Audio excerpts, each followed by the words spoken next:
Welcome to The Explainer. Today, we're diving into a technological earthquake that's hitting college campuses hard.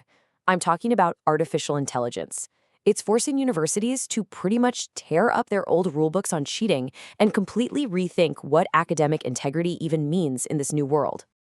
And this right here, this is the central question, isn't it? What used to feel like science fiction is now just a common tool. It's in every student's digital backpack.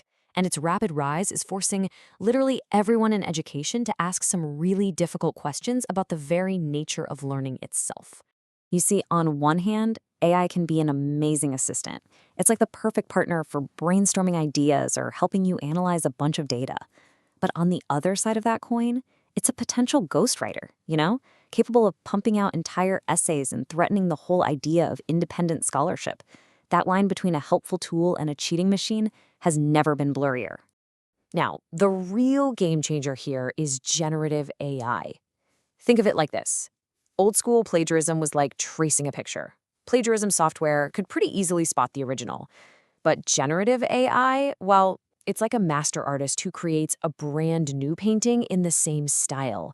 It's not copying, it's creating. And that's what makes it almost impossible for those traditional detection tools to catch. So why is this new tech causing such a massive crisis? To really get it, we've got to look back at the old rulebook and see exactly where the cracks are starting to show. Believe it or not, academic honor codes have been evolving for over a century. They started out as these simple, trust-based systems. Then, of course, the internet came along and gave us the copy and paste era. But this latest leap with generative AI, it is by far the most disruptive because it challenges the very idea of what original work even is. The heart of the problem is that these old honor codes, well, they were written for a totally different world. Take a rule like Stanford's against unauthorized assistants. What does unauthorized even mean when an AI can act like a co-pilot for your every thought? The language is just, it's too vague to handle this new reality. So, what are universities doing about it? They're definitely not just sitting on the sidelines. They're actively rewriting their playbooks for the age of AI. Some schools are really zeroing in on transparency. Haverford College is a great example. They went ahead and updated their long-standing honor code to explicitly require students to disclose any and all AI assistants. The idea is to build a culture of trust while still, preparing students for a world where AI is everywhere. Then you have other places like Embry-Riddle Aeronautical University that are really leaning into it. They've created this proactive policy with super clear guidelines on how to use AI as a totally legitimate educational tool. They spell out the difference between what's okay, like using it for brainstorming, and what's not, like having it write your whole assignment. And check this out. Here's the fascinating results of having those clear rules. By 2025, Embry-Riddle is projecting a 30% increase in courses that actually use AI. It just goes to show you, smart policies don't just stop cheating. They can actually transform a potential threat into a seriously valuable educational asset. But it's not all about integration. When it comes to high-stakes situations like exams, the rules have gotten a lot stricter.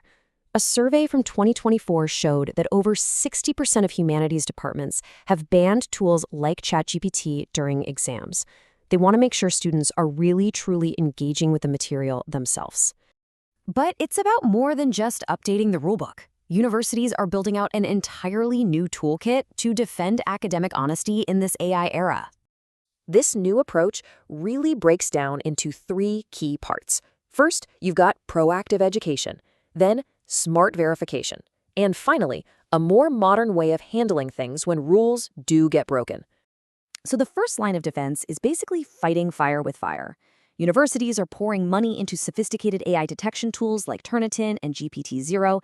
These things are designed to analyze writing patterns and spot the digital fingerprints that AI leaves behind. It's this constant cat-and-mouse game between the AI writers and the AI detectors. And what happens when a student does get flagged? Well, that process is changing too. Honor code hearings are starting to shift towards what's called restorative justice. So for a first-time offender, the goal is less about just handing out a harsh penalty and more about teaching a lesson, maybe through something like a mandatory ethics workshop. So where does this all leave us? What does the future of academic integrity even look like in a world just saturated with AI? The general consensus is that there's no single silver bullet here. The path forward is all about working together and constantly evolving. The big takeaway from this is that future-proofing these honor codes is a living process. It's not a one-and-done kind of fix. It means you have to bring students into the conversation, be totally transparent about how AI is being used on campus, and always be ready to adapt to the next challenge, whatever it is. You know, the really optimistic view here is that if we get this right, AI won't be seen as the enemy of education. Instead, if we use it thoughtfully, it could actually elevate learning. It could personalize how we teach and promote critical thinking, and in the end, make academic honesty stronger, not weaker.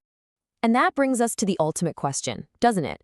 Is AI going to be education's greatest tool or its greatest threat? The answer isn't in some textbook. It's being written right now, today, in the policies and classrooms of universities everywhere. The future of learning isn't set in stone. It's up to us to decide what it's going to be.